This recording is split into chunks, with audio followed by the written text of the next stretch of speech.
Hey friends, we're back. You're watching Guitar Quackery Live. And I just had to take care of something. Well, I mean, a customer, a pickup. Not a pickup on a guitar, but a pickup as in someone picking up the guitar. And it was a guitar that you've seen on this channel. I was working on it. It was the saddle fabrication just from a couple of days ago. So she picked it up. Her and her boyfriend, they picked it up. And yeah. So I had to take a break to take care of that. Because I don't want to, you know, live stream while the customers are here. You know, because maybe maybe they need to talk to me, spend some time with me, whatever. Okay. Oh, Aficionado's back. Welcome back. Yeah, let me copy and paste the link. I'm actually not sending this to the customer. I don't always do it. Yeah. But I am going to play this live stream outside on our monitor. Because we do have people there waiting. And they have nothing better to do than to watch my live streams, I think. Yeah. Yeah, I like to keep my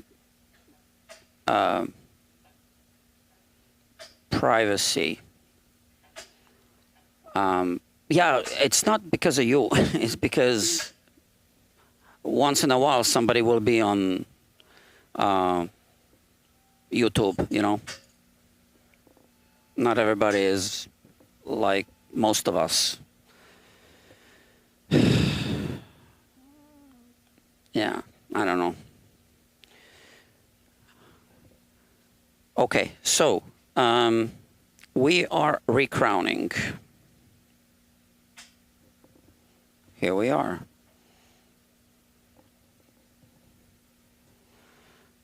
We kind of started recrowning this fret. And I like to keep this like that. And yeah. So this is going to take a minute.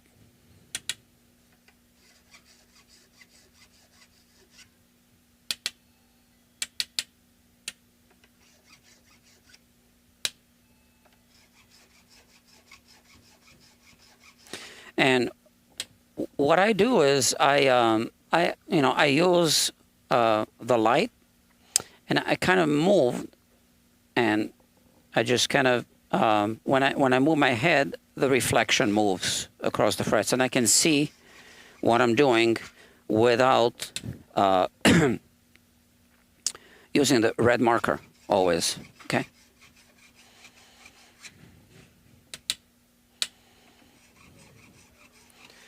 Now, I always keep saying how important it is to just keep cleaning the files.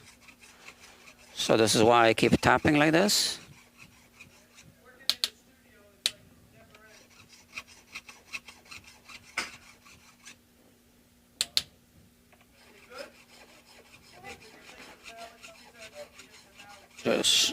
Just like that.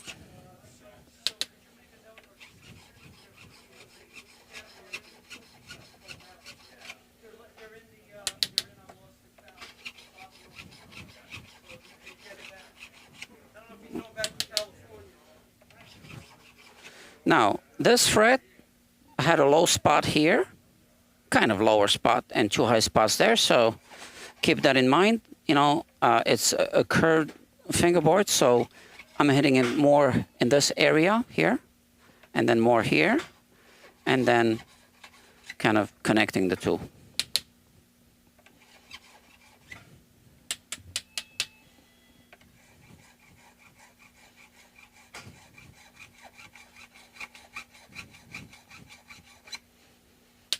They do heat up a little bit. And you really don't want to hit them up too much.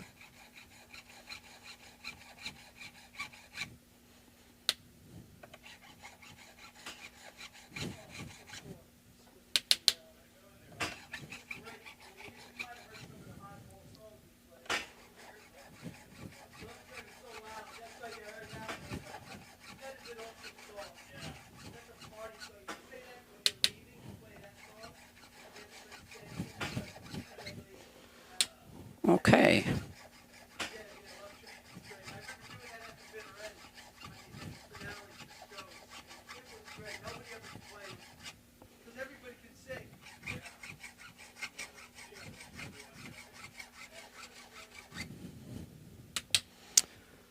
Okay.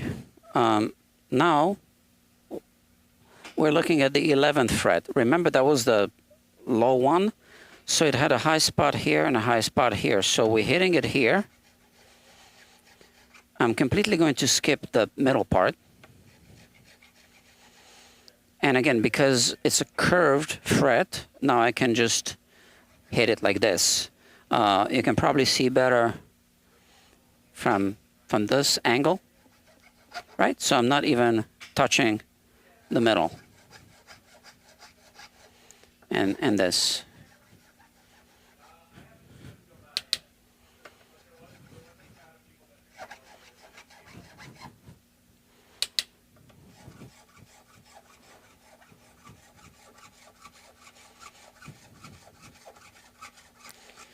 Now, once we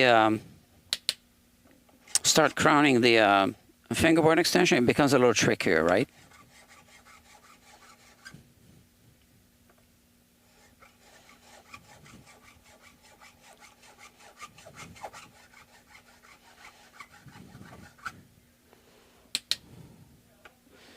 So even here, I can't really hold a file like this, and that's because my hand is against the body.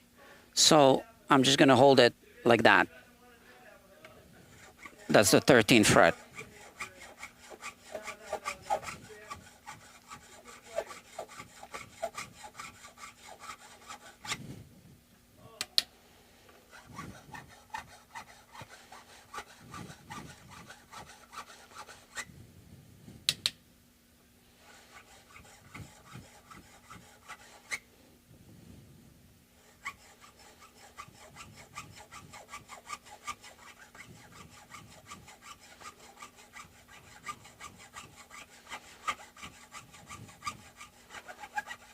Okay, and that's the 14th fret, the transition between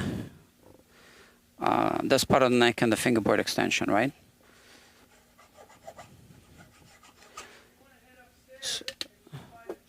So now, the fingerboard extension, with this file, it's going to be impossible to hit the bass side of the frets from this side. So what I'm going to do is, let's bring this camera a little closer.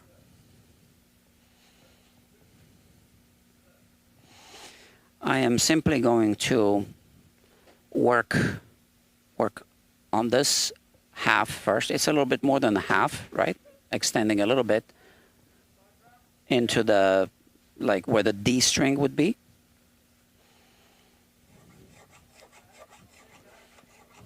And you can see how important it is to protect the soundboard.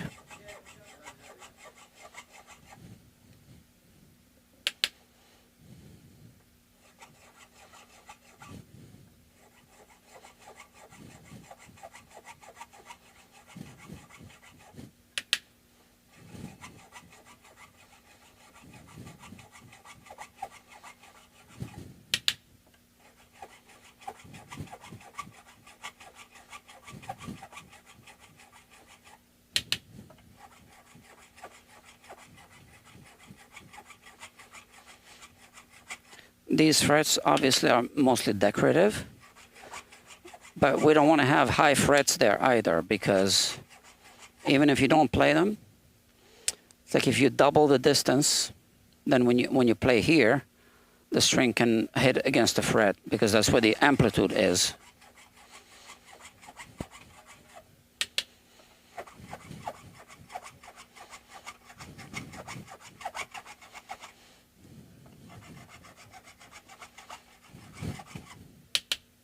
And this one doesn't even need anything. There. Okay, so now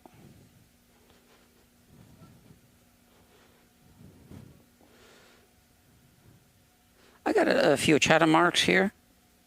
I can see them, so I'm going to do what I explained before.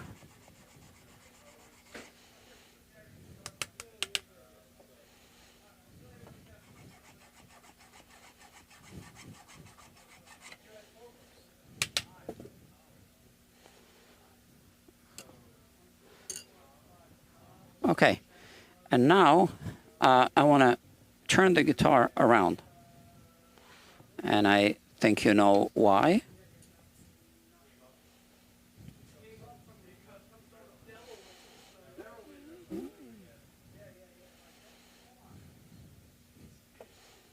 Just like that. Okay, so now I can work on this side of the fingerboard extension, including actually the 14th fret.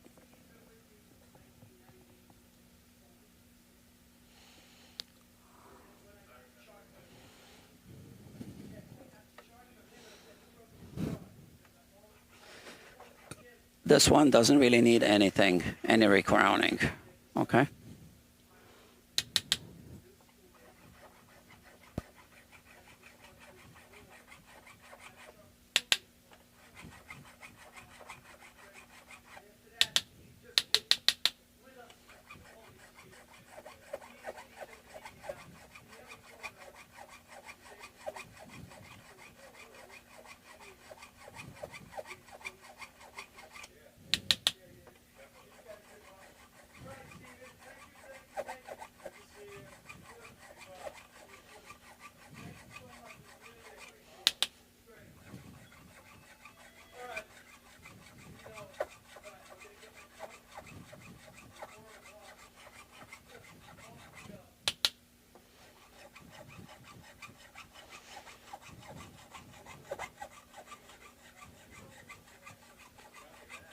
Okay.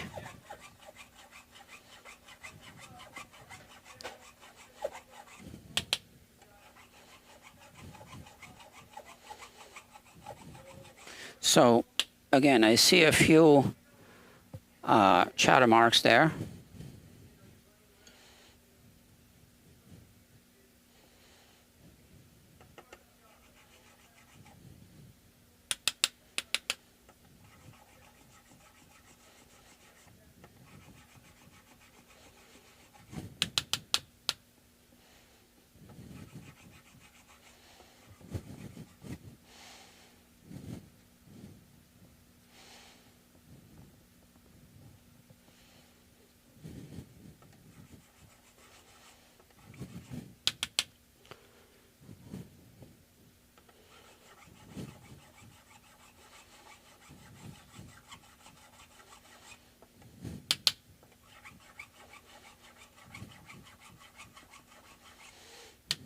Okay.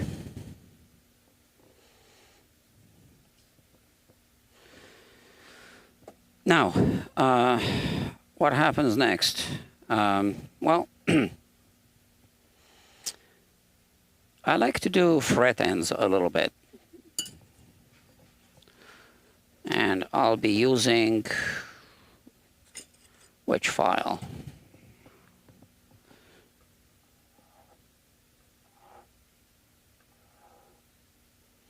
This one's good.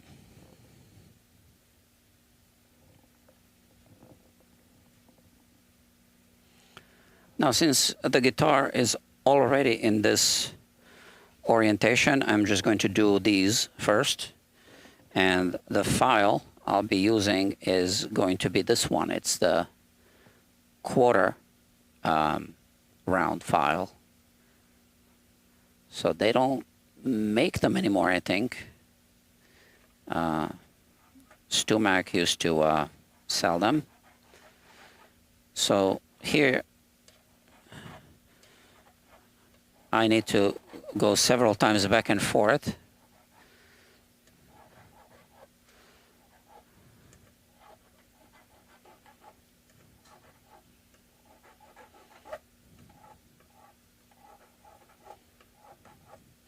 So this makes the guitar comfortable to play.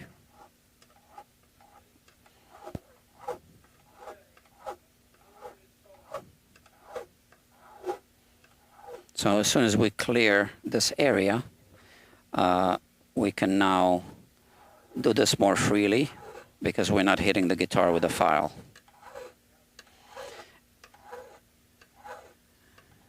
And this is a fairly rough file, kind of relatively speaking. So I don't want to push too hard.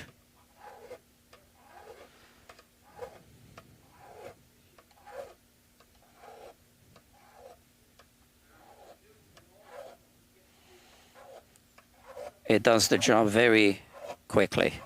It removes, you know, a good amount of material.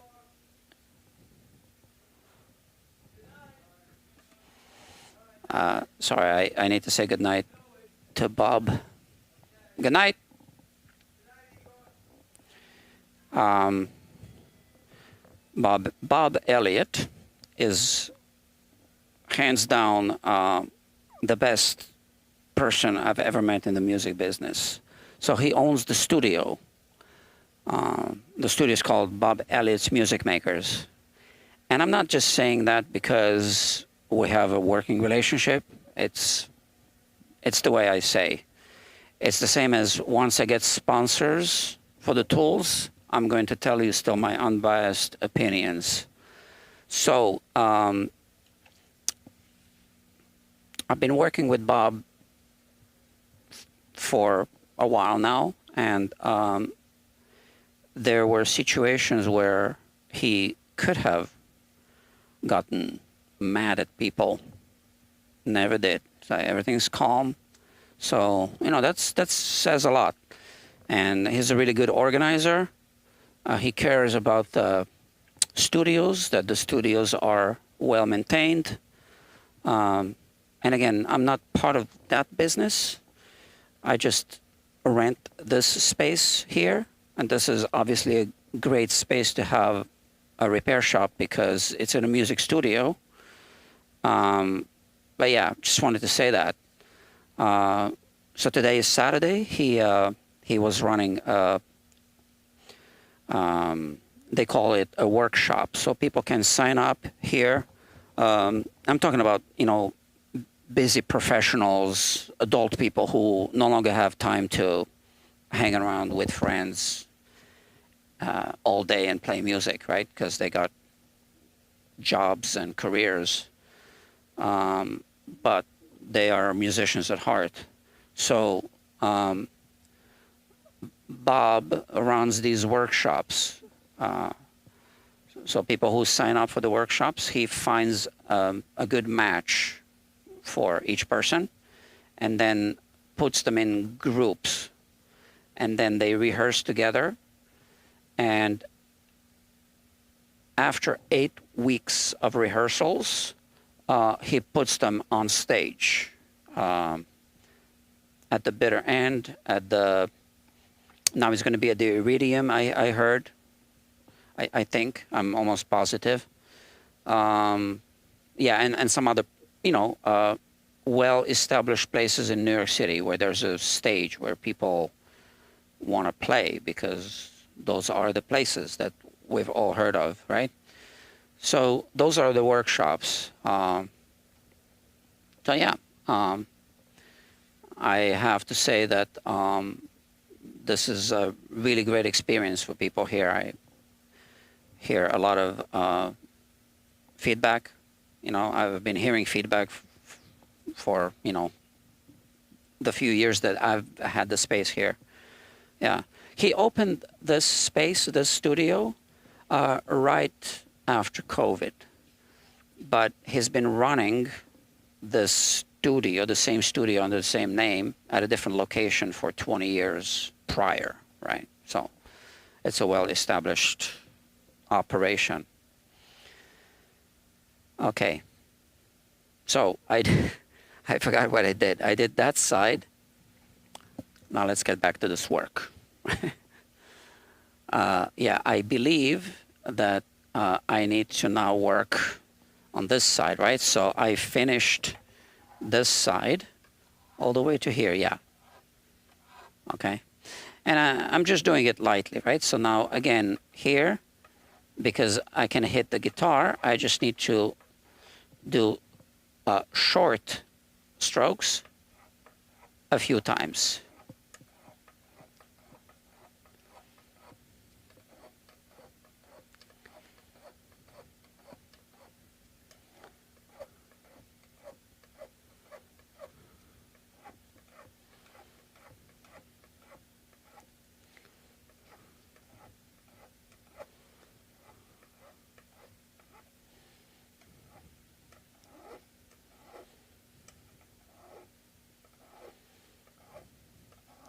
And now I can freely go all the way to the end of the file, right?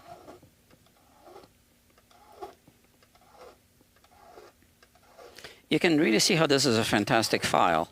And because it's a quarter round file, I can turn it, and it also hits the top of the fret end.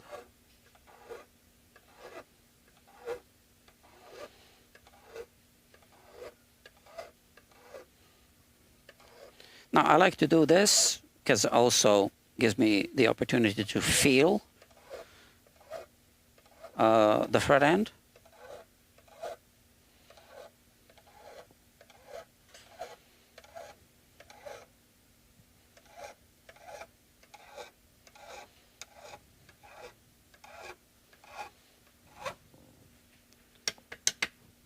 Okay, it's time to turn it around.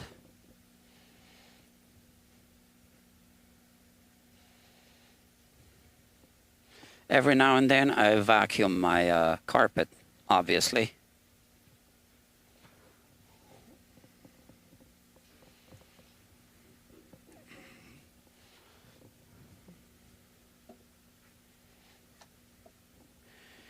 Okay, we were doing the same thing on this side.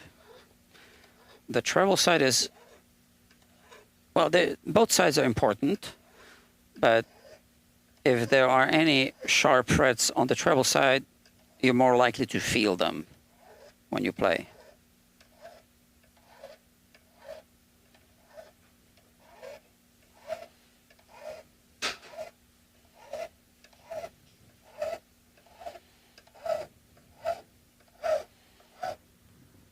I just remembered something. Hey, doctor, you wanted me to look at your guitar, right? What time are you leaving? Next half hour. Next half hour. We'll put it on the bench. Just remind me. Yeah. Give me like 5 minutes heads up. Yeah, no worries. All right. I forgot. I wanted to take care of something.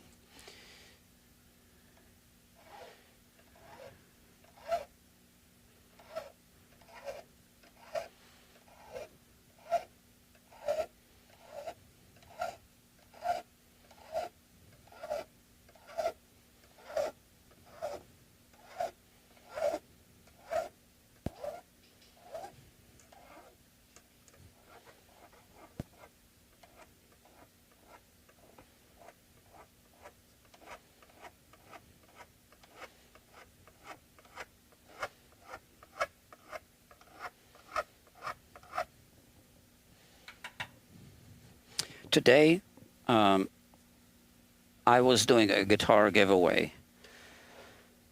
So, this customer came with a guitar that, and she had a friend with her. And one of them is a resident doctor, like shrink doctor, somewhere. I don't know where. That's what she told me. Maybe she lied. I don't know. I don't think so. But anyway, Yamaha guitar she bought on Craigslist or Marketplace, something like that, for $80. or $75. I don't know, a used guitar that needed some work, just like this one.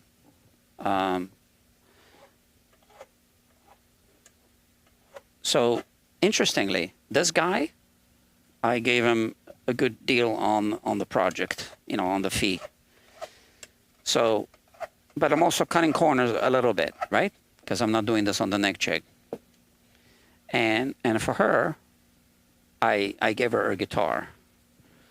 So, and her friend was doing some of the camera work. So, as we were wrapping up the project, I asked her, "Does your friend also want a guitar?"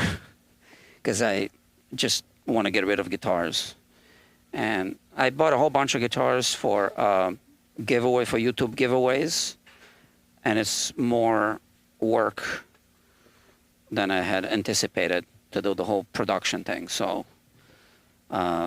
so I wanted to give away one guitar. I ended up giving away two, right?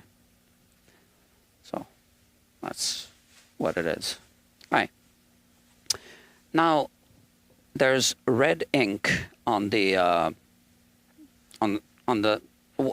whatever remains of the red ink on the sides of the frets, right, from the red marker, and we need to remove that. I like to use my favorite toxic chemical, and again, I think everyone here knows what that is. And if you've watched me before, you know that I don't like to say what it is because I just don't want some kids to be watching this and then, you know, poisoning themselves with a toxic chemical.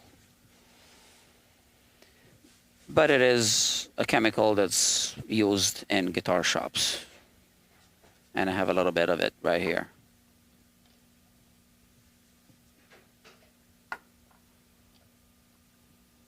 I spilled. Right. And it removes the red, you see?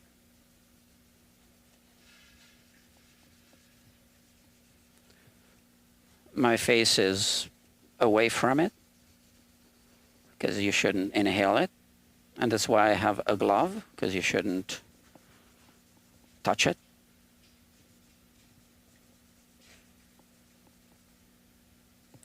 It's toxic even in small amounts.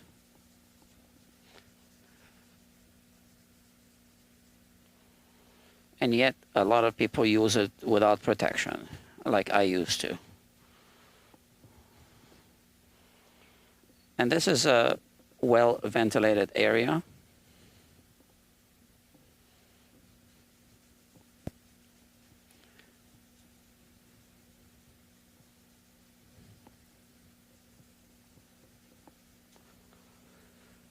And I sometimes do this, you know, just to keep my head down. It's very volatile, so it evaporates right away, pretty much.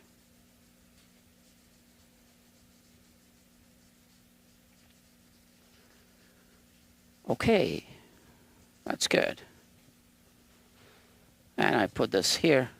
It's going to dry up quickly.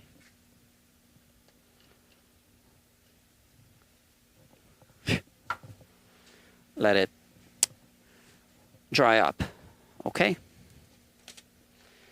Now, I am going to use, I'm going to start with 400 grit sandpaper for the fret ends, then 600 and 800, maybe 1,000, and then we'll do some polishing of the frets and buffing. And then we'll work on the saddle. We'll put the nut back in, work on the saddle. Okay. I'm still waiting for this thing to completely evaporate. Yeah, it's good. All right. Look. So it's not sharp, but I can kind of feel that it's that whenever I hit the metal, that it isn't smooth. I guess I can feel the fine tool marks from the file, but it's not sharp, as you can see, right? I'm not hurting myself. So now with 400 grit, I'm going to hit it at a about 45-degree angle, going up and down. And here I have sandpaper.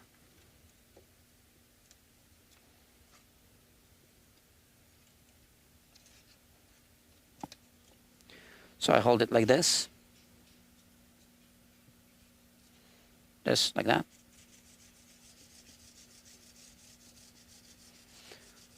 So we want to remove the tool marks, which puts just some finer scratches.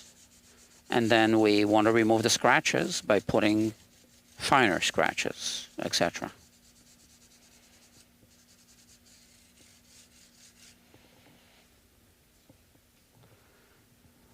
We are going to turn the guitar around to work on the other side. See, normally I do this on the neck jig, right? So I can walk around the guitar. Here what I'm going to do is I'm going to work on one side first, and then I'll turn the guitar around, and then I'll work on the other side. So that's 400 grit. And now I'm going to move up to 600 grit. Right? 600. Oh, but we want to clean up.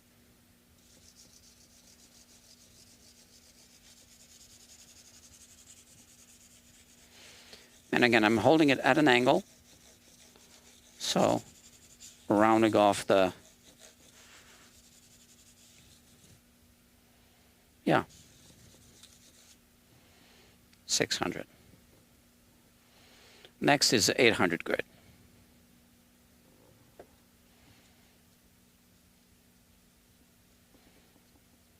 And we have it right here. Well, I have it marked off with color green a little bit.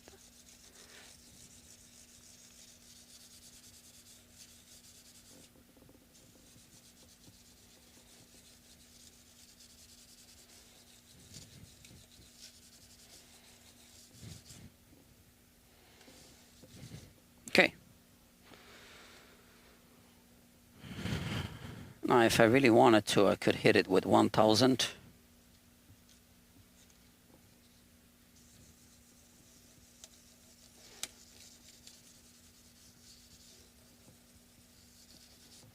Okay, that's that. Now let's turn the guitar around.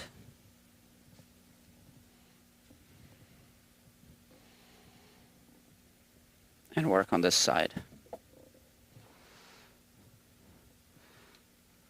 Again, we start with 400 grit. Again, it is P400 grit. It's different than 400. But that's the one you're going to find on Amazon. I buy my sandpaper through Amazon, or I go to the Home Depot or to Lowe's. I keep it simple. It's still going to be, yeah, no problem. No problem. I can stop doing this, and we'll look at your guitar. We'll just be flexible.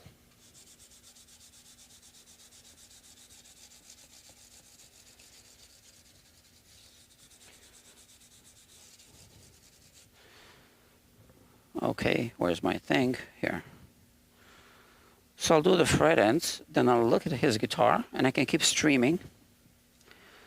And then I'll finish the frets. And then maybe I'll take a short break and then do the sow.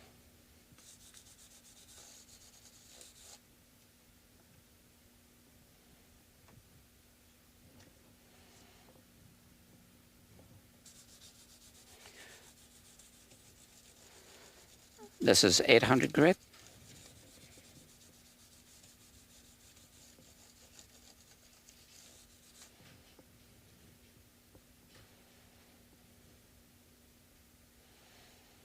$1,000.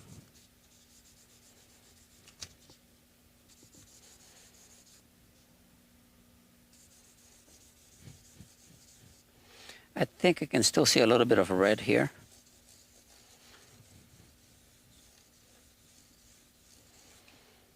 Okay. So let's clean it.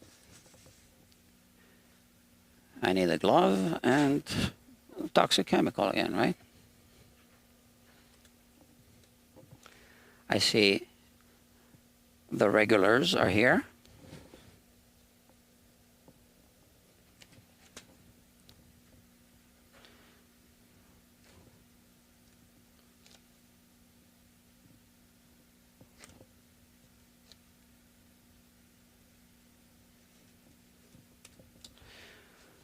All right, toxic chemical again.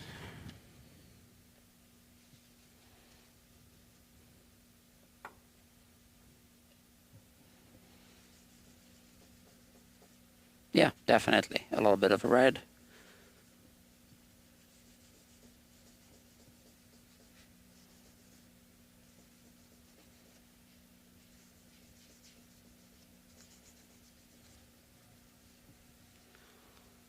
Okay.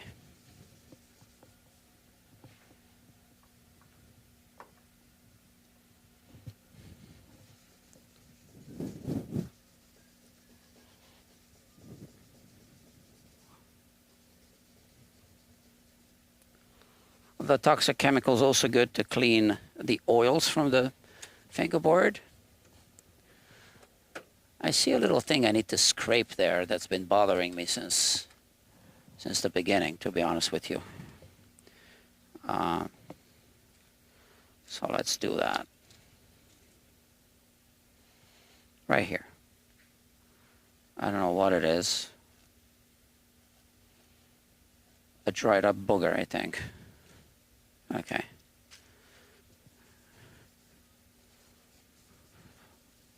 Just like that. Okay. That's the guitar? And you know we're on, you good with streaming? Yeah. Cool. So we are doing another project for a few minutes. Just looking, right? Yeah. I got too many guitars. This is why I give them away. One day I will be giving away customers' guitars. Like that guy that picked up the, you know that guy that picked up the guitar after a year and a few months? No. You were here for over a year? Yeah, for over a year, since December 2023. Yeah. I know. You must not play it very frequently. So, whatever.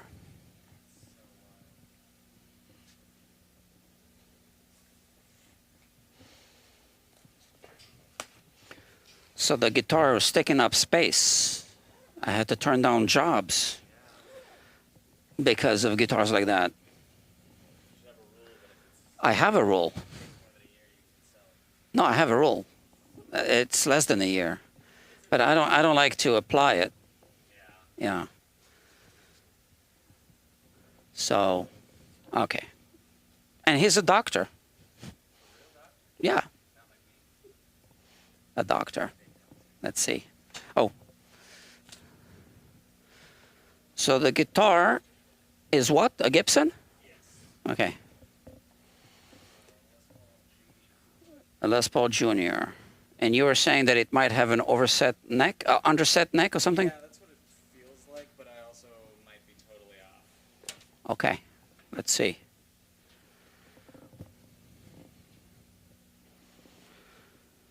Okay, so this is the guitar. We are just looking at it. We're not going to be doing any work. Did someone change the nut? Not that I know of. That's the nut that's been on there. But it does, now that you mention it, it does like pinch, I think, those higher strings. Uh-huh. When I tune them, they tend to like snap into place and go out of tune really easily. I see. Let's have a look. So it's a Gibson Les Paul Junior. Let me show you the guitar. This is it, with a dog ear P90. Doctor, the intonation is completely off. So, or you like to wrap around like this? Okay.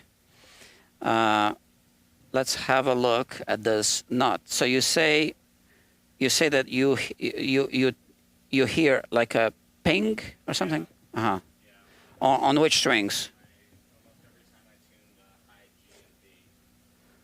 high G and B. High G and B. Yeah. Is there a low G? You said high G.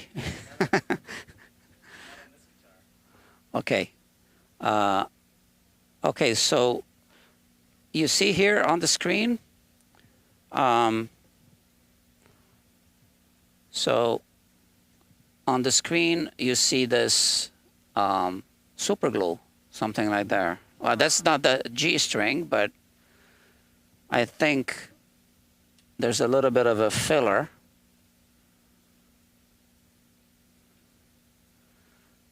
I mean, this doesn't look like a Gibson nut, right? So I think it's a replacement.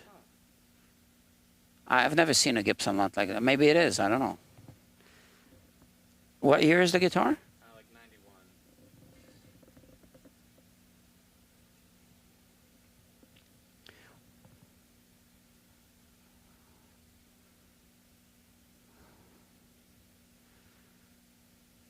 I've never seen a nut like this. It's like a laminate, That's so interesting. but I don't know everything about like historic stuff.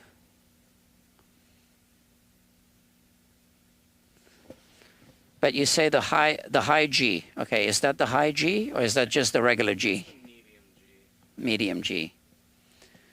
Well, it's not pinched, and as you can see, it's actually filed at an angle like it should be. I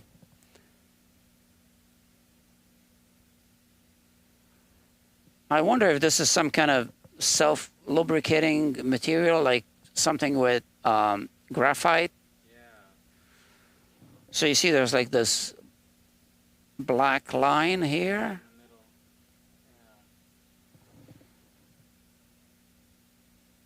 Could it be the bridge? I mean, it's a little bit loose here, right? So when you play, you see how it's vibrating inside. Yeah.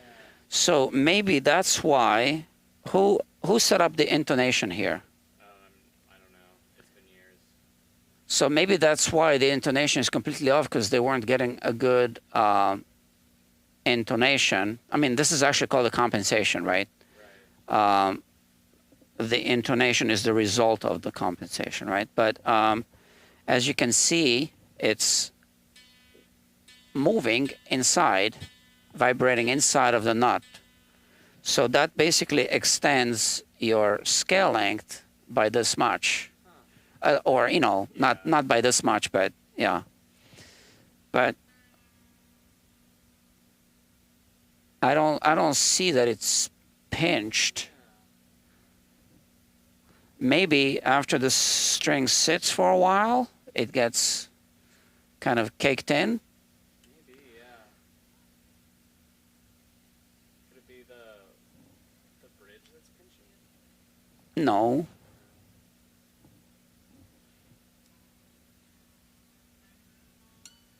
That's the sound. Oh, that sound came from the tuner. Really? I just heard it. Something I heard the sound, but it came from here. I could actually feel it.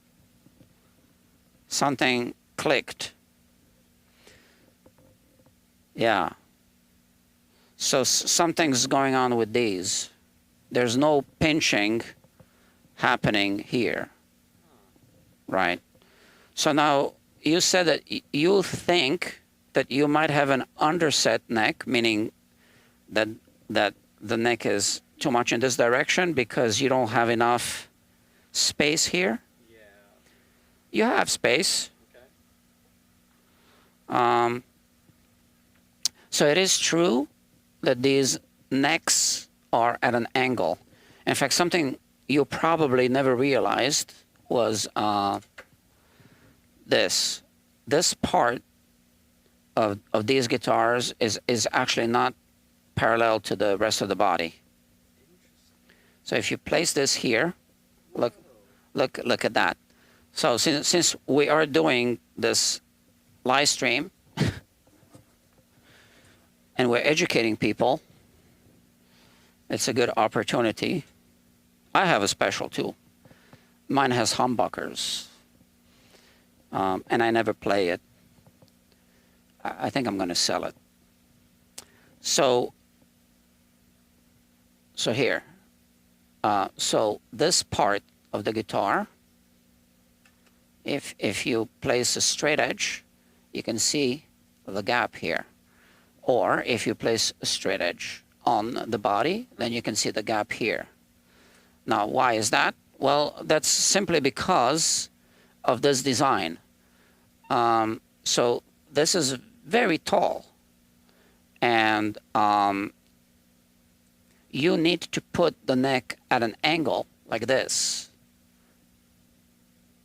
to adjust the correct string height. If the neck were to be parallel to the body, if the fingerboard were parallel to the body, you would be getting this. So I'm going to show it first from the top, like I'm projecting this like that. So we imagine now this to be the neck. And now I'm going to place the camera here.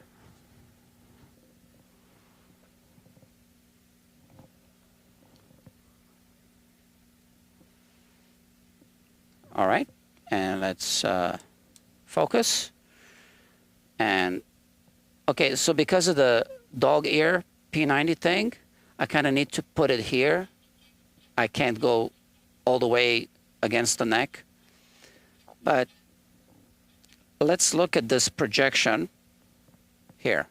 And you can see by how much the neck is at an angle, right? By this much. And that's why we have this area here that's sanded down so that the fingerboard extension can be parallel to the body. Now, some people like to convert like a telly to this type of bridge, and I've done the conversion. So if you just remove a Telecaster bridge and saddles and you put a Tune-o-matic, you are going to find out that the strings are super high and that there's no way to lower this bridge any further. So you actually need to route out the neck pocket at an angle.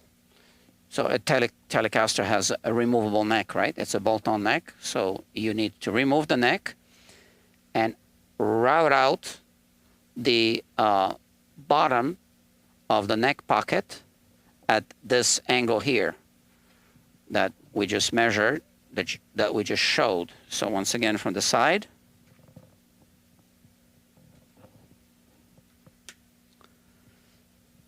I place this here.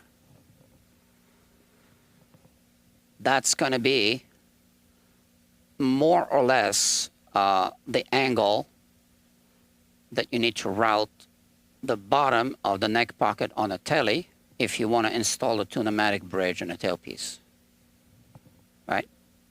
So that's a lot of work. Now, your concern was that maybe your neck was underset, meaning too much in this direction, because if the neck is underset on a guitar, you might not be able to lower the bridge, and you would not have any space here then, and the strings would still be too high.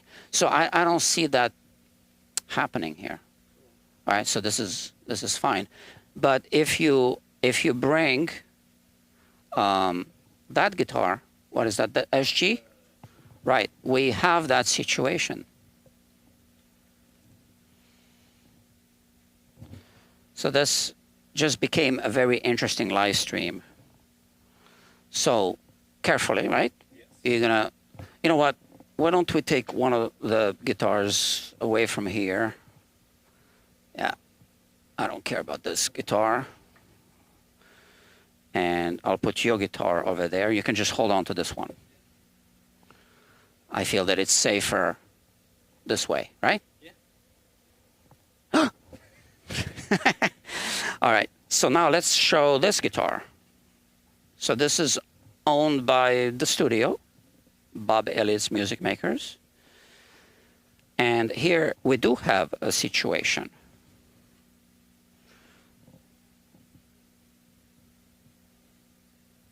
Okay, it's an SG. Okay, it's an Epiphone SG, and not that it matters. But here we can see that there's no space. So this bridge can no longer go any lower, okay? And that's because this neck is underset. You see, when I project this, it's even touching the pickup here, right? In fact, it wants to go lower than the pickup ring. So why is this neck underset? Well, it's underset because it's had a repair done. Here you can see that someone re-glued the neck, and we can see the botched up repair job. So there's some glue here. So I believe that this piece came off, and also, so I think this might be a bad glue-up job from the factory where this is actually a piece of wood used to build the neck, right? So that came off, kind of like a scarf joint, and then it came off here. Someone tried to screw it in using bolts or something, and the neck's been re-glued, but it's underset, right? It has not been re-glued properly, and as a result, the strings are still too high, but we can no longer lower this bridge. And interestingly, someone already tried to modify this bridge. Okay, so now we see a close-up here. So somebody already tried to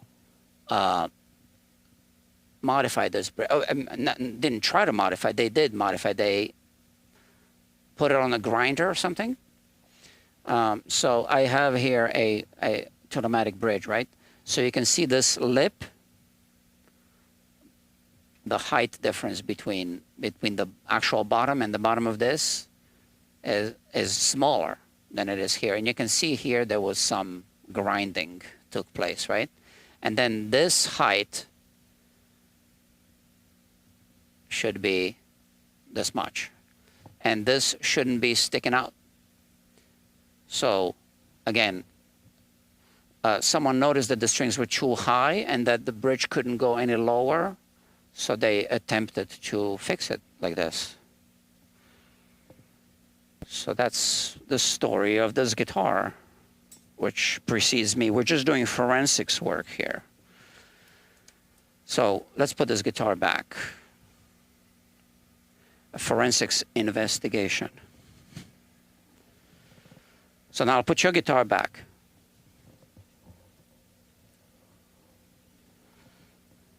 It's a good guitar. What are the issues? Why are you having issues with this? I don't know. Maybe I'm just a guitar hypochondriac.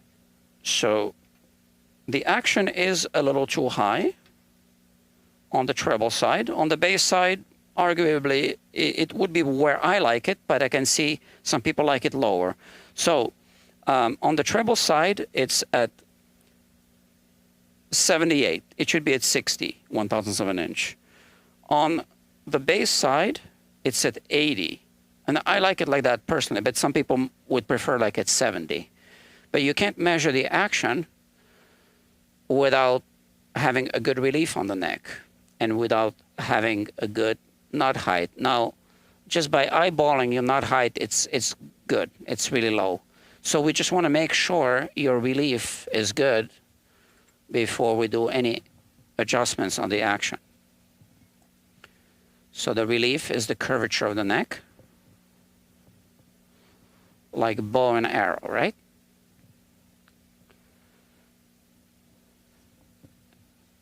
Now, you do have some fret wear.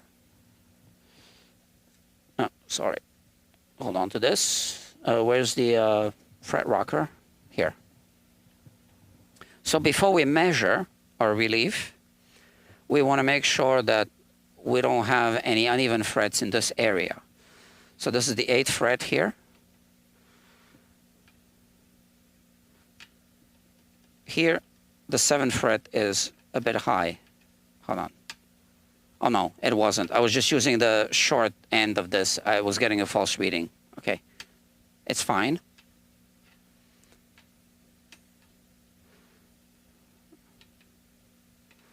Okay, so that's fine, right? So now we know we can measure your relief. And your relief should be, let's say, when your frets are even, although here you have, you know, visible dimples on the frets. But let's say 6 1,000ths of an inch would be a good relief. Maybe 8 1,000ths when you have uneven stuff. So 6 1,000ths is, you know, passing through like I can drive a car through this, right? So your relief is way too much. So what we are going to do is we're going to tighten your truss rod. So now when you tighten your truss rod, your neck straightens. That brings the strings down. But that's not your action adjustment, right? That's a side effect. Okay. Right? Yes. Which means the strings might end up too low, which means then we might need to actually move the bridge up, which in turn means that if we need to move the bridge up, we're going to end up with more space here and a slightly more of a break angle across the saddles. So you like to wrap it like this, okay, which is your choice. When it's wrapped, a little more break angle than what you have here is actually a good thing, right? Cool. So why don't we do this?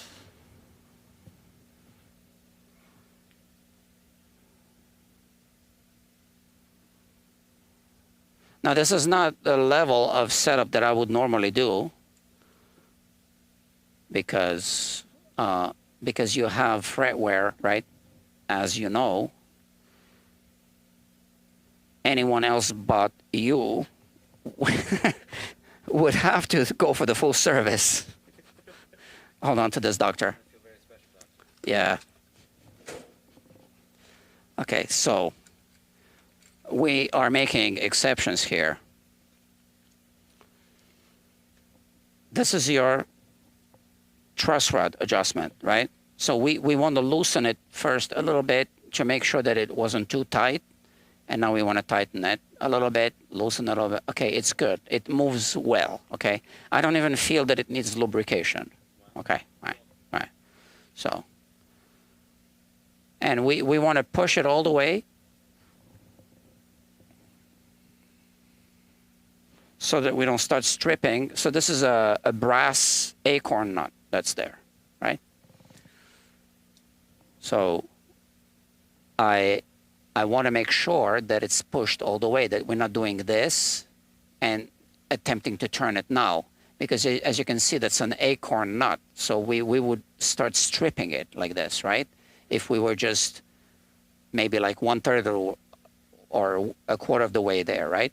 So we want to push it all the way before we turn it. Now I'm turning it clockwise to add tension to the truss rod. And like I said earlier, I did go counterclockwise. I loosened it before I started tightening it. Okay, so this is all good. Another thing you want to look for is to see if the truss rod sticks out. Now sometimes it sticks out a little bit and it's perfectly fine. It was the way the guitar was made. But if you see that it sticks out a lot, you gotta remove the strings or just loosen the strings all the way. Remove this nut completely with the strings off. And here I have, well, this is a Fender truss rod, right? So it's similar, right? You want to make sure before tightening it. So again, if you see that it sticks out a lot, you want to make sure that when you remove the nut completely, that you don't have this situation. So this is the metal spacer. You have another type of metal spacer, half circle metal spacer here on the Gibson. You want to make sure that you don't have this situation where you've ran out of threads.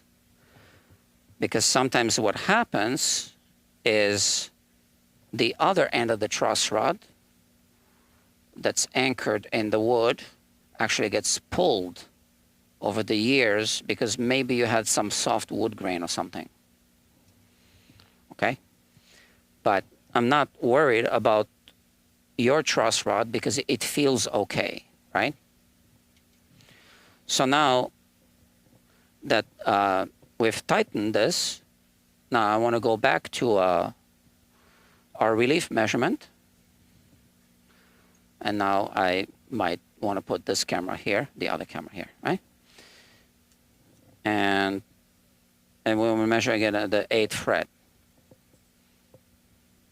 I have a feeling it's still going to be too much, but you know, too much of a relief. Yeah. So we have, yeah, there's way too much. Okay, 22 1/1000 of an inch is passing through like there's nothing stopping it. But on the other side, you have less of a relief. So you have 18 1/1000s, okay? So you have what's called a differential relief. More relief on the bass side and on the treble side. That's not necessarily a bad thing when you have more relief on the bass side, right? But let's tighten this a little more. And let's take another measurement.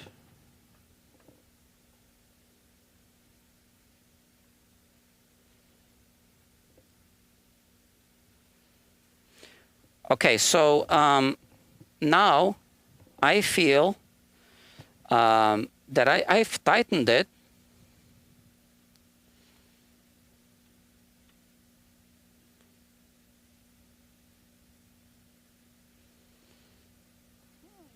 quite a lot. At this point,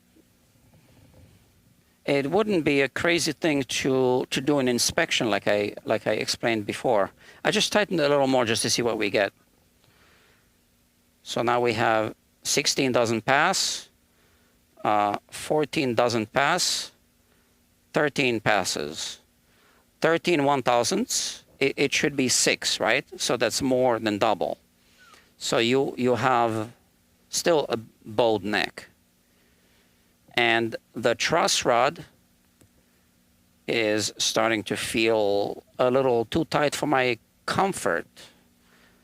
Now, I've tightened truss rod that felt tighter, but at this point, we shouldn't just tighten it more to see what happens. We should remove it. We should do what I just explained, which is loosen the strings, remove the knot completely, and see if we got enough threads left, right? even if it's not sticking out here. It's just because it's starting to feel a little tighter than I like it to be, right? Now, it might just be that it could use some lubrication because now the acorn nut started moving, started pulling the truss rod, right? So it's now engaging threads that were exposed to humidity. Maybe there's a little rust on them. So maybe that's why it feels tight. I don't know. But now, because we've straightened the neck, your action did go down. So I'd like to measure it just to see where it's at. And again, we're not doing an action adjustment now. I'm just kind of looking at where things are at, okay? So now your treble side is at about 62 or so, right? I like to go down to 60. And your bass side is about 60, right? So this means that we want to raise the bridge on this side a little bit. So hold on to this.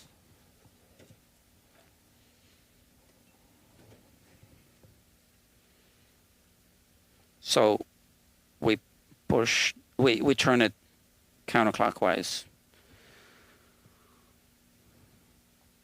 So you liked the bass side the way it was before at 80? Could have stood it to be a little lower, but I So let's set it a little lower.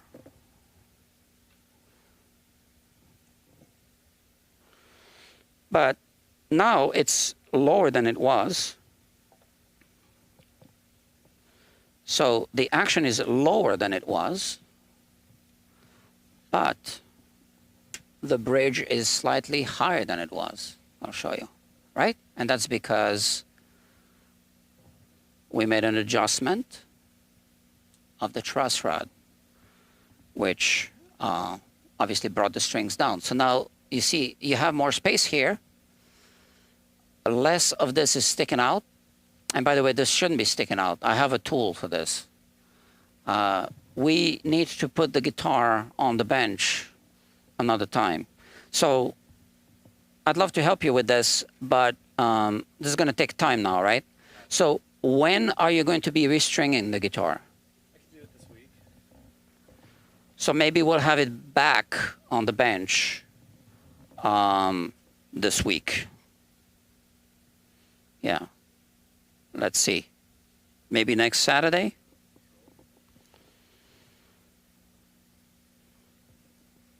Again, it's just because I'm not doing this project now, right? So we don't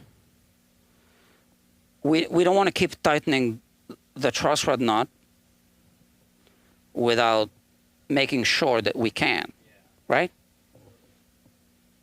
Would putting like lighter gauge strings on it? No, don't put lighter gauge string. Those are 10s? I think so,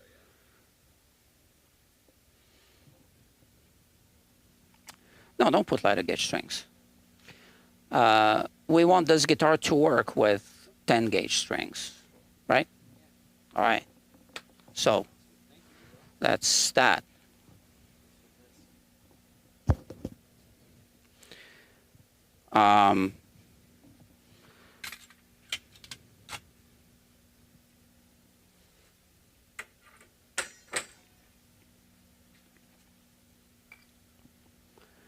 Okay, now let's let's put this guitar back.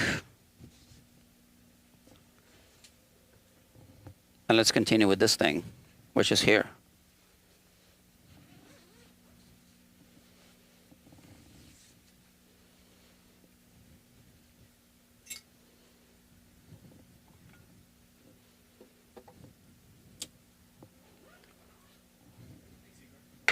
Okay. Okay.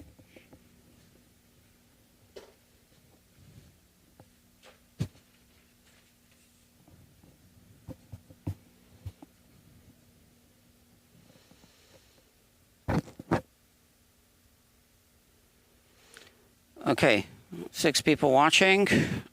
Where are we here? Where were we? Okay, we are going to polish.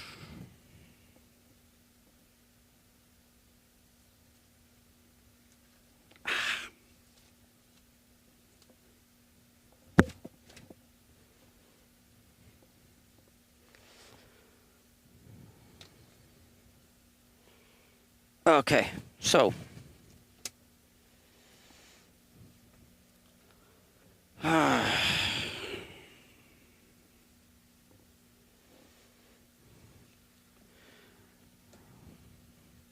okay, this time I'm just going to do the up and down thing with the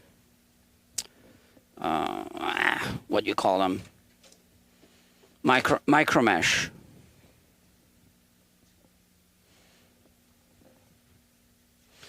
And here, yeah,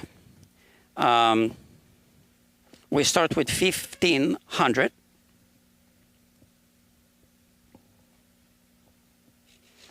And I'm hitting the fret ends first.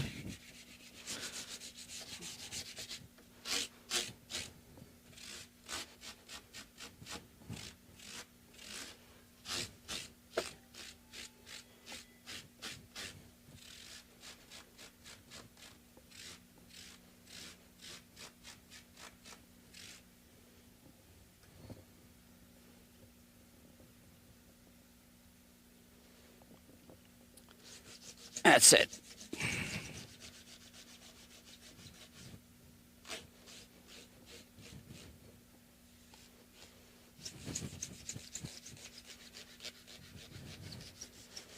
So this was a little impromptu change of plan. I hope it was useful.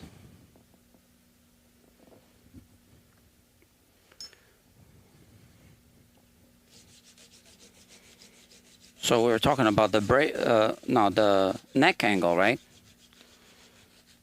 And the studio has this guitar that, you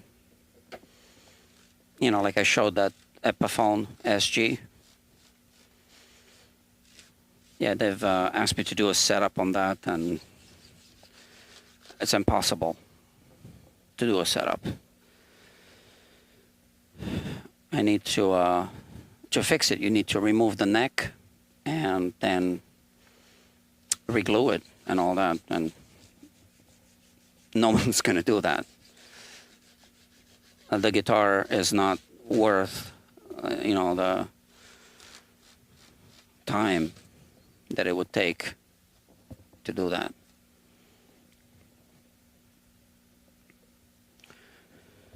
All right, so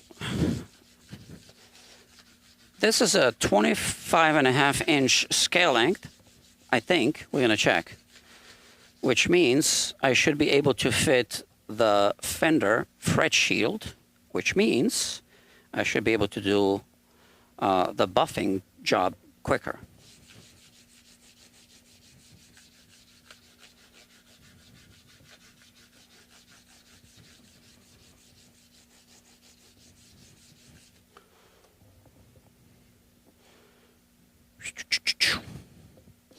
I need a better vacuum cleaner for the shop. I have this big one, or I have the micro vacuum cleaner. So the big one works great, but it's too big for certain applications.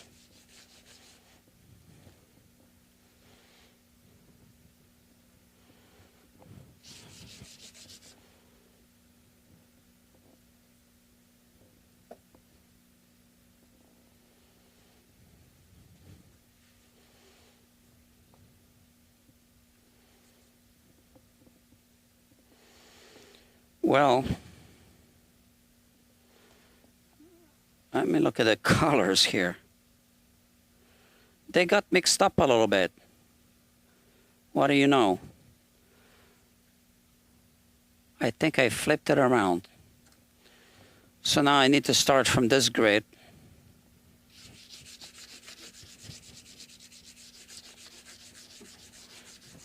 Okay.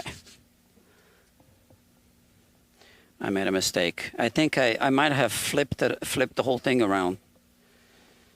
All right. No harm done. It just means that I was buffing over some scratches. So now I need to remove the scratches and then advance it and start buffing with the buffing wheel.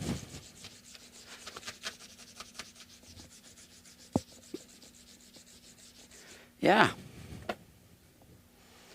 Let's change the camera angle a little bit. How about that?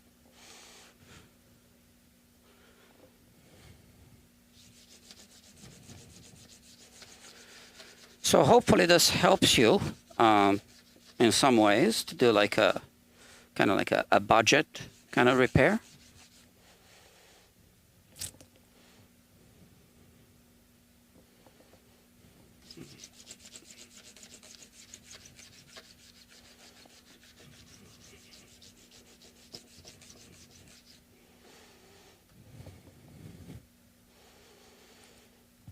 And that's, by the way, also the reason why I'm doing this method instead of the more advanced method I've been doing lately.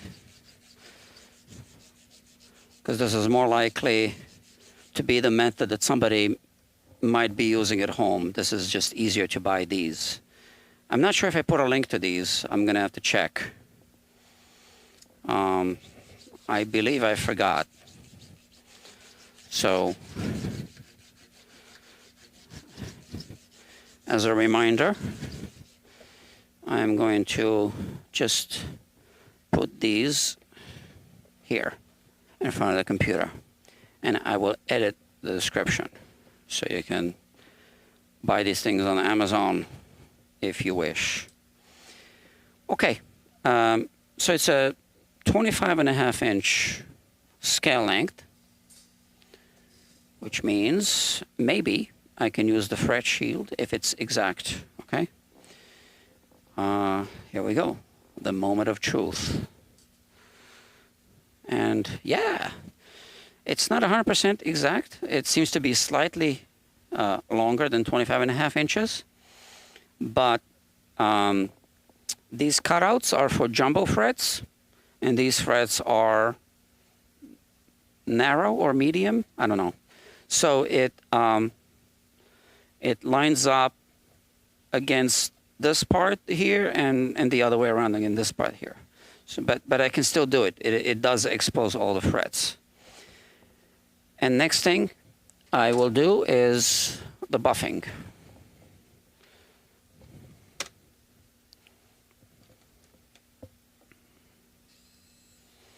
So because I'm using a fret shield,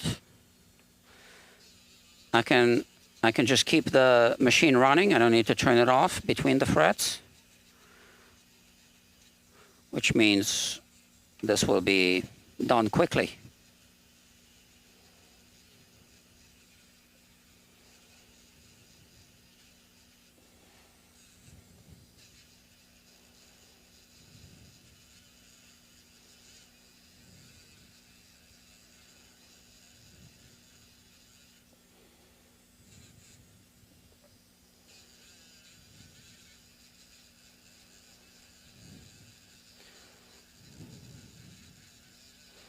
So I've explained this many times in the past.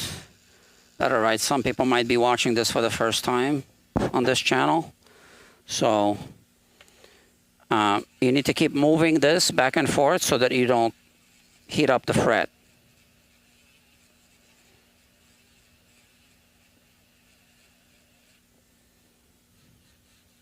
If you keep it in one spot for too long, you can even make a dimple. So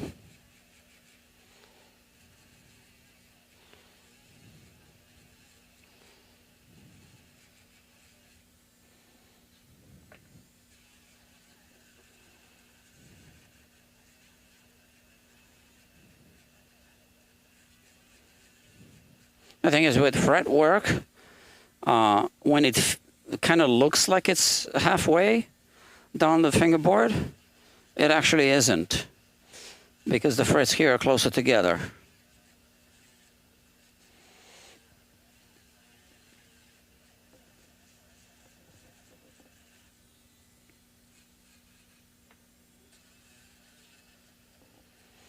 I noticed before that Dr. Steve Cassidy is here. Yeah, I don't know if you're still there, but check out his channel. And just in case you don't know how to spell Steve Cassidy, that's the spelling. Okay, so now there's no excuse except that the camera is not focusing. Is it going to stay in focus? Oh, come on. All right. Steve Cassidy Guitar. Okay, that's the channel. Okay, so check out his channel. I enjoy it. He's got live streams and the non-live streams. He is from Scotland. I know I'm not saying this right, but he's a music teacher. And I find his channel to be very enjoyable. He's got also a visual identity, which is important. It's a good thing. It's not necessary, I guess, but he does have a visual identity with cartoon sunglasses.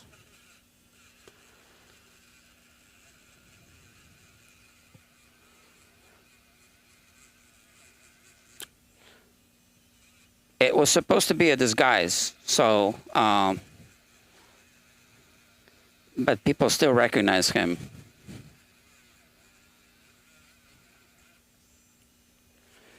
So every Thursday there's a live stream. Now you just got to check the time zone depending on where you are. But the easiest way to catch it is to subscribe to his channel.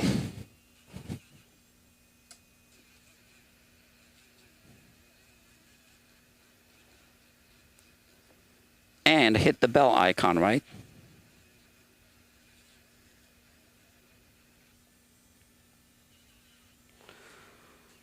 So he likes to answer every comment. Every comment in the comments section and every comment posted in the chat. So I don't know how long he can keep doing this, but he's at a 5 and something thousand subscribers now, maybe 5,500. Another channel you should check is Unquendor Guitars. So Guitar Quackery Live is the one and only live streaming guitar repair channel, but Unquendor Guitars is a guitar builder. I don't know why this camera doesn't want to focus always. Come on. Okay, we start from here and move it slowly. What is it focusing on? Okay, like that. Okay. So check him out. He's like me, live streaming from the workshop, but he's building guitars. I'm repairing. So two different things, I guess.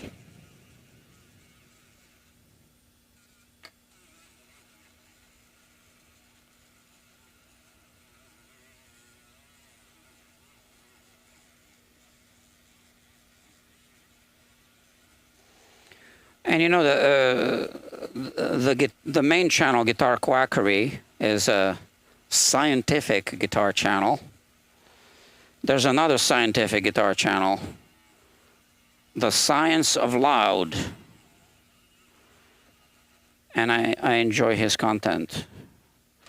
So you should check him out. Okay, now let's do this.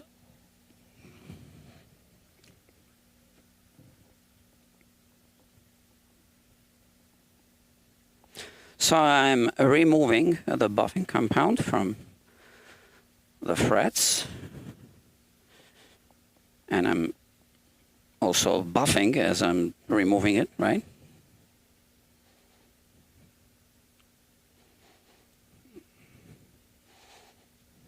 don't really know if it makes a difference, this extra buffing.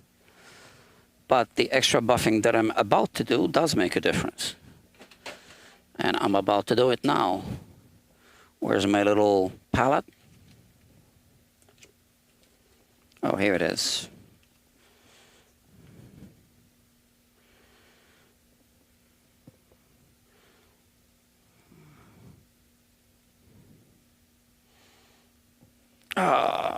I'm too old for this.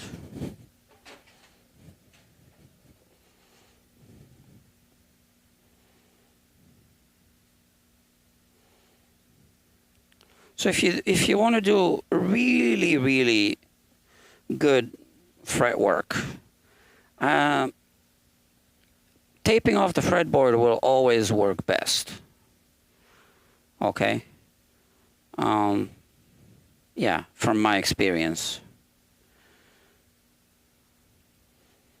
But you also need to think of, you know, your time and all that, and how much you're charging, if you're charging. But if you are working on your own guitars, and you got all the time in the world, and you don't got all the money in the world to blow on fret shields, then taping off will give you slightly better results, I think.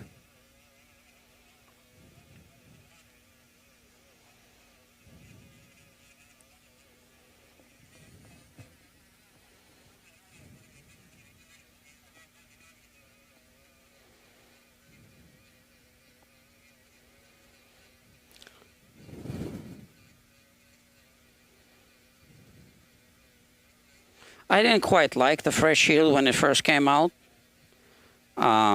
because I was comparing it to a tape-up job, right? And this is not quite the same.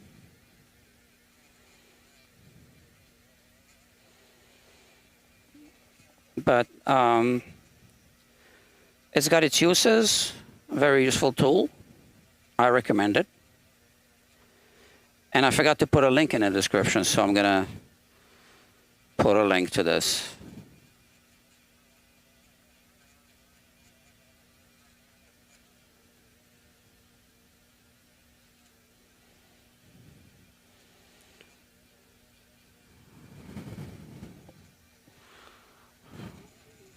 So we're basically upgrading this guitar, doing so much work. This is not going to be like new, because this guitar new was never like this.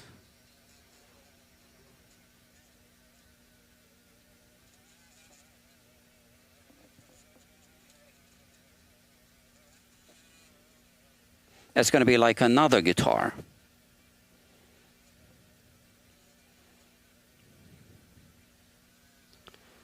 It's a Jasmine. So hopefully it'll be better than the Takamine. Jasmine is the brand, budget brand of Takamine, right? So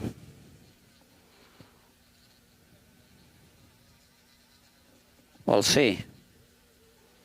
We'll see what the customer says.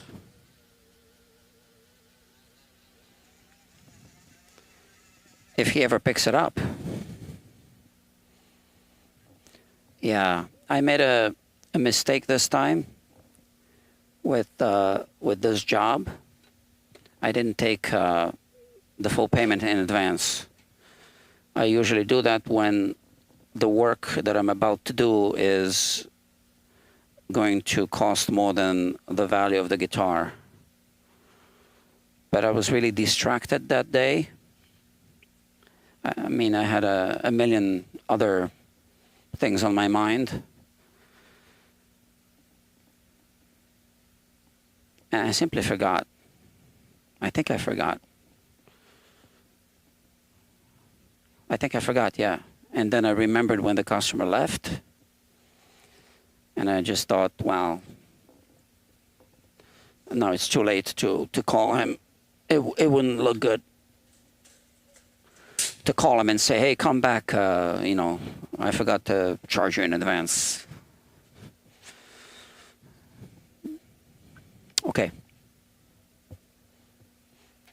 I'm going to start recharging this battery.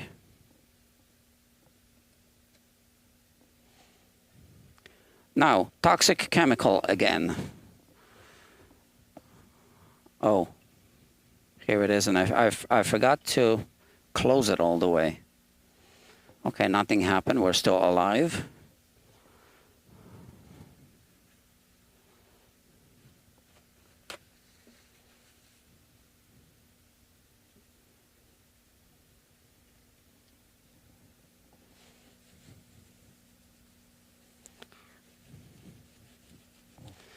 So this I'm removing all the dirt from the micro mesh, not so much from the buffing.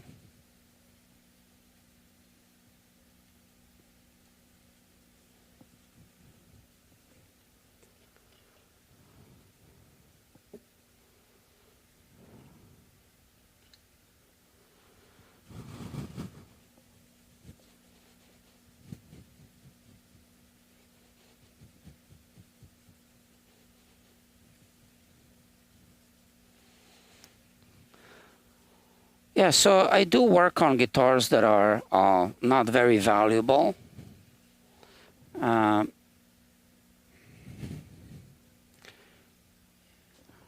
not everyone can buy like really expensive guitars, and if I feel that the guitar is okay, you know, I'll work on it.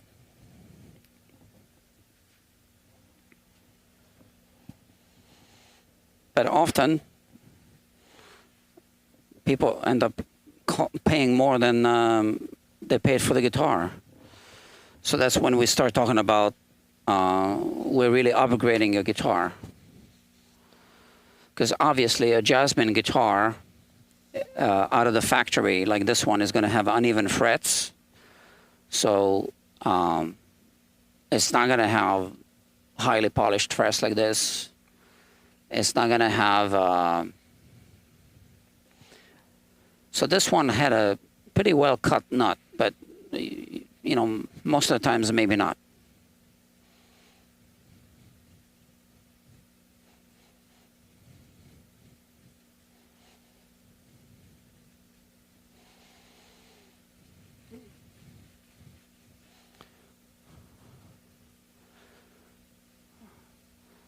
Today someone called me about they called me. I didn't pick up, but you know, I text back, and I'm glad I didn't pick up because it was about my grandfather was building a guitar and he never finished. Can you guys finish?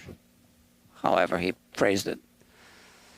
Well, people don't realize that there's no we guys here.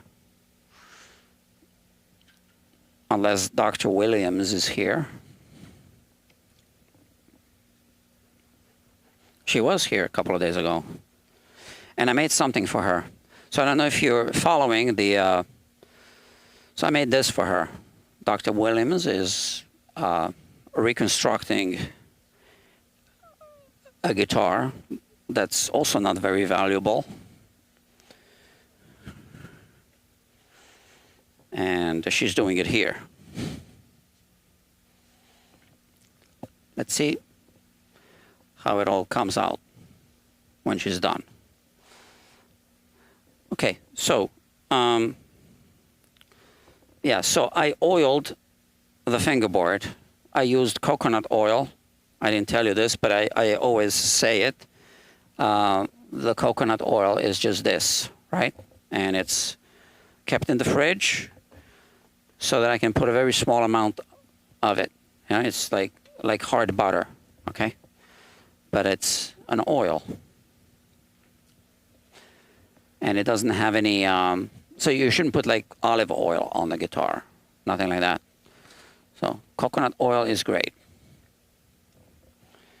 Now we can put the nut back.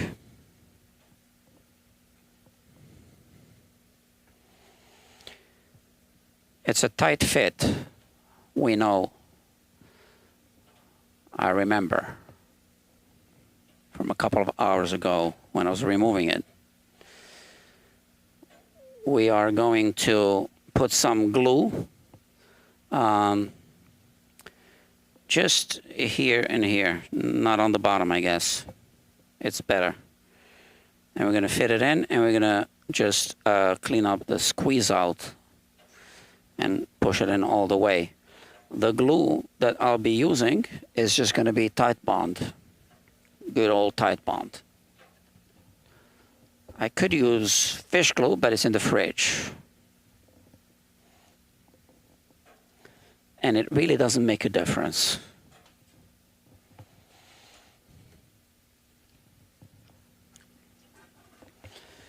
Okay, let's do this.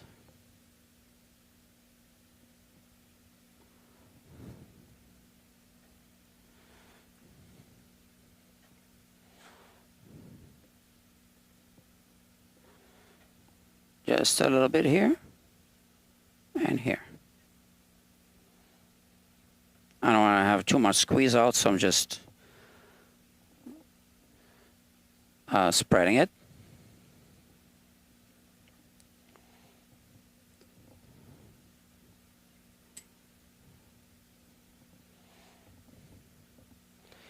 It's fine, it's clean enough. I don't want to remove this because that's an exact match to what's there, right? And here we put it back.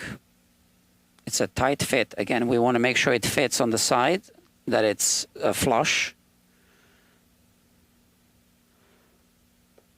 Okay, that's it. And there's no gap.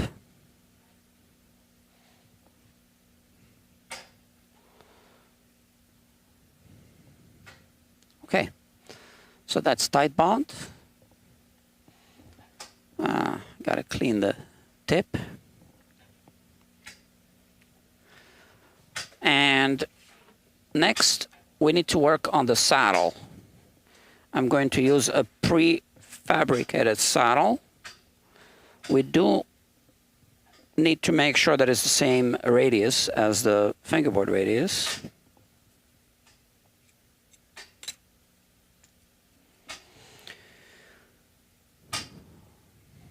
Okay. Just like that. So, what is this radius? I have a feeling it's more than a 14-inch radius. Let's see. I know. It's a 14-inch radius, I think.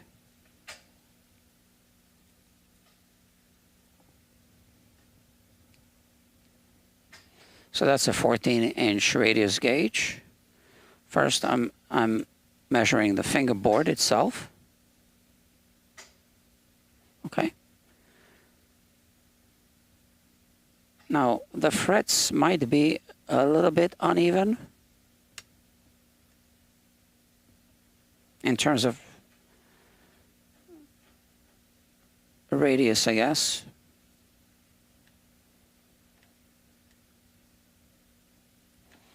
They are 14-inch. Okay. Okay. So most saddles will be, most prefabricated saddles will be, you know, in that range.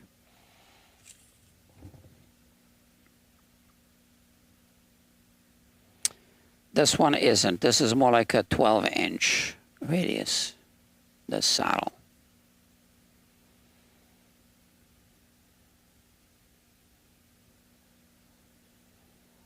And this is a 14-inch radius saddle. So let's see what fits.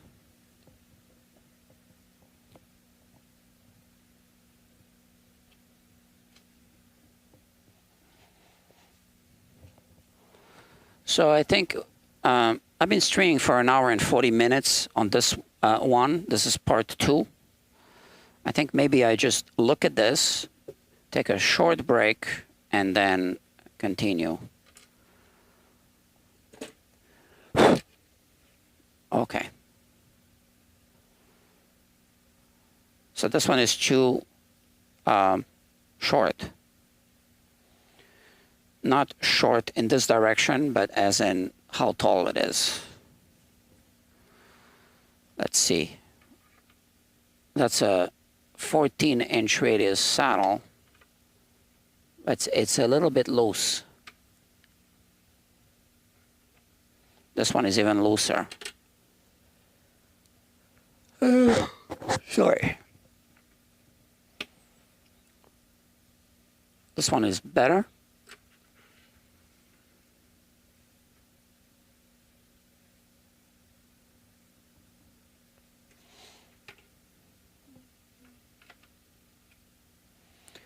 Okay, so I got some prefabricated saddle options.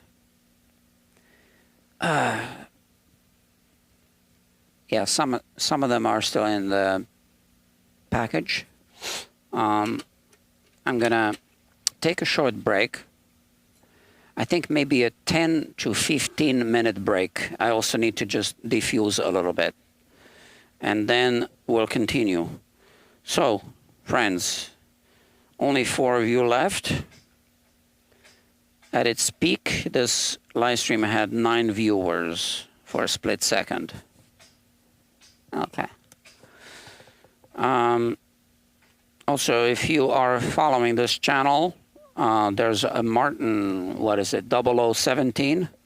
The parts arrived, so we'll be working on that. I don't know.